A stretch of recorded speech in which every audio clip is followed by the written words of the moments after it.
Bonjour et bienvenue à cet épisode de mon série Vivre en harmonie avec le monde réel. Je suis Gary Edward Cadol, psychologue, psychothérapeute, thérapeute de famille.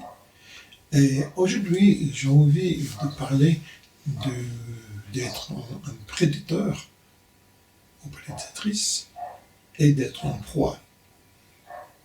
Ce que j'avais trouvé dans mon travail comme thérapeute et comme un constat avec les personnes dans lesquelles je vais côtoyer, c'est qu'on a à la base soit plutôt prédateur, prédatrice, plutôt proie.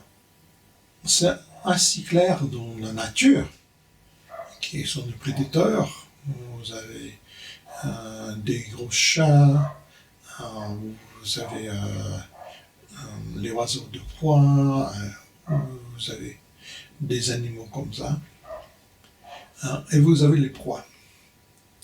Les chevaux, les chevreuils, des types des animaux comme ça.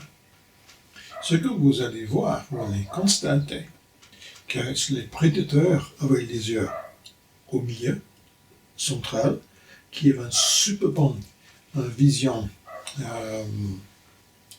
en 3D. Et donc, on peut calculer la distance, on peut voir les oiseaux de proie quand même, et voir le proie très très très distante, il tombe en flèche et vraiment il l'attrape. Et ce qui est important, c'est le fait qu'il peut viser ce qu'il chasse, comme ça, et vivre. Ce qui est intéressant de noter, c'est qu'il n'est pas très très conscient de tout ce qui passe autour d'eux, parce qu'il n'est pas vraiment peur des autres.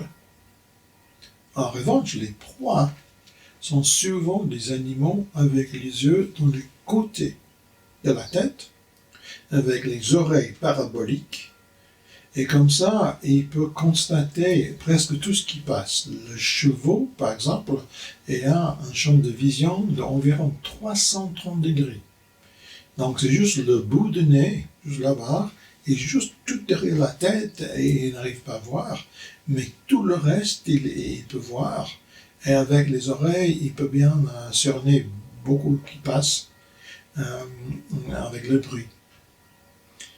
Et ce que je trouve, c'est que nous, les êtres humains, tombent plus ou moins, je dis plus ou moins parce que c'est pas si clair que ça, mais quand même plus ou moins, de un état. Soit vous êtes prédateur, prédatrice, soit vous êtes plutôt proie. Et ce qu'on constate le plus, parce que bien sûr, il y a un champ quand même, il y a une gamme. Le plus qu'on a prédateur, prédatrice, le moins on rend compte des autres. On est là, on a le but, on veut chasser le but, on veut gagner, et c'est tout. C'est comme ça. Et les autres, si ils nous dérangent, tant pis pour eux. Et des fois, quelqu'un qui est fortement prédateur, prédatrice, c'est parmi ça, les deux choses, trois, chaque fois, mais quand même. C'est bon français, j'espère. On peut parler avec eux. Il peut décider que la conversation est finie. Il peut tourner la tête. Et vous continuez à parler et on n'entend rien. Parce que le focus est parti. Il peut être hyper efficace au travail. Parce qu'il y avait quand même des fois un focus laser sur les choses à faire. Ils sont super efficaces et ça fonctionne très très très bien. Mais n'importe quoi peut arriver autour d'eux, ils ne sont pas conscients, ils ne rendent pas compte. En plus, ils ne sont pas vraiment intéressés. Et ça, c'est comme ça. Bien sûr, on parle de les extrêmes, mais les extrêmes, c'est comme ça. Dans l'autre extrême, vous avez les proies. Et le proie, c'est quand même plutôt de troupeau. Plutôt les gens qui sont plus sociaux, qui vivent ensemble, qui est l'entraide, on pourrait dire dans l'extrême image que c'est des hommes qui sont des prédateurs et des femmes qui sont des proies parce qu'ils sont plus sociaux, ils plus aidés des autres, mais bien sûr, il y a des femmes qui sont très prédatrices et des hommes qui sont gentils comme tout et tout le monde l'abuse parce qu'ils sont tellement bien. Et ce qui est important, c'est d'avoir une prise de conscience. Et dit, si je suis malheureux parce que j'ai de la peine d'entamer des relations, parce que les gens ne m'aiment pas trop, les gens me trouvent froide, distante, intéressée en eux, peut-être vous êtes plutôt côté prédateur-prédatrice. Que c'est quelque chose de rendre compte qu'il y a quelque chose d'équilibré dans l'attention vers les autres. Mais c'est tout un travail. C'est pas quelque chose de prise de conscience, quand même ça vous aide. Mais si quelqu'un dit que tu es comme ci, tu es comme ça, tu es difficile, tu es pas empathique, etc. comme ça, il ne faut pas prendre mal.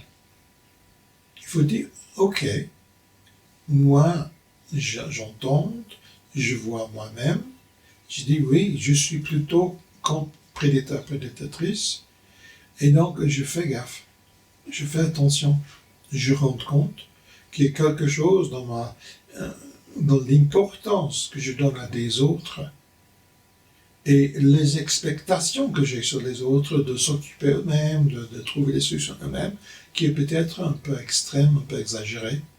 Et il faut nuancer un peu. Il faut aller un peu plus doucement.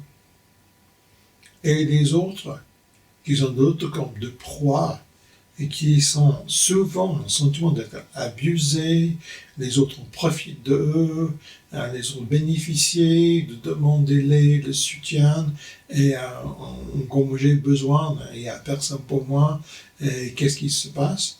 Ils sont trop proies. Ils sont trop à l'écoute des autres, et il faut travailler pour garder et réfléchir sur les droits pour eux-mêmes, les limites des barrières.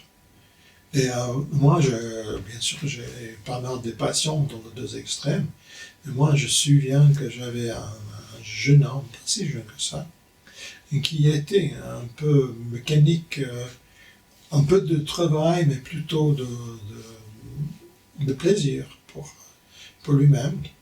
Et souvent, les gens, ses amis, qui ont des voitures, qui demandent, qui s'occupent des voitures. Et moi, je me souviens, une fois, il est venu avec moi, j'ai commencé le travail pour lui protéger, et il a dit qu'il avait un appel de notre ville, de quelqu'un qui dit qu'il était en porte d'une porte, un ami d'un ami. Et lui, qui n'avait pas beaucoup de sous et a besoin de faire expertiser sa voiture, je ne sais pas, dans les autres pays, en Suisse, on dit expertiser, ça veut dire qu'il faut passer un test mécanique pour voir que la voiture est légale sur la route. Et donc il demande ici, par exemple, la gentillesse de monter dans sa ville et faire la nécessité de voiture pour passer l'expertise. Et je lui dis, mais vous ne connaissez pas cette personne. Oh oui, mais c'est un ami d'ami. Et je dis, vous ne connaissez pas cette personne. Est-ce que vous savez, parce que vous, des fois, vous mettez votre voiture dans le garage, et ça vous coûte combien? Et il dit, c'est par 150, 200 par heure, plus les pièces. Et donc, et vous pensez d'aller là-bas, peut-être passer toute la journée, gratuitement? Oui, mais, je ne dis pas mais. Réfléchissez-vous, pensez-vous sur votre propre valeur. Qu'est-ce que vous voulez, qu'est-ce que vous vaut, qu'est-ce qu'il y a pour vous dans ça? Et donc, c'est la satisfaction d'aider quelqu'un. On peut être satisfait d'aider quelqu'un. Faites du travail bénévole. Mais lui, il est en train d'en profiter de vous. Il dit, je ne suis pas sûr, M. Guédal, on verra. 2 semaines après, elle est venue et dit, je vais décider de ne pas faire. Mais en revanche, je commence de rendre compte, je commence de perdre mes amis. Je dis, vous perdez aucun ami. Si vous n'êtes pas super disponible pour faire des choses, et il n'y a pas en retour de leur part, ce pas des amis. Mieux sans eux. Et il avait soufflé comme ça.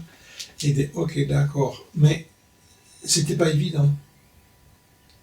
Et donc, si vous êtes plutôt pouvoir, il faut faire le nécessaire qui n'est pas évident, de trouver une ou deux amis ou membres de famille de confiance pour vous aider de mettre les limites correctes.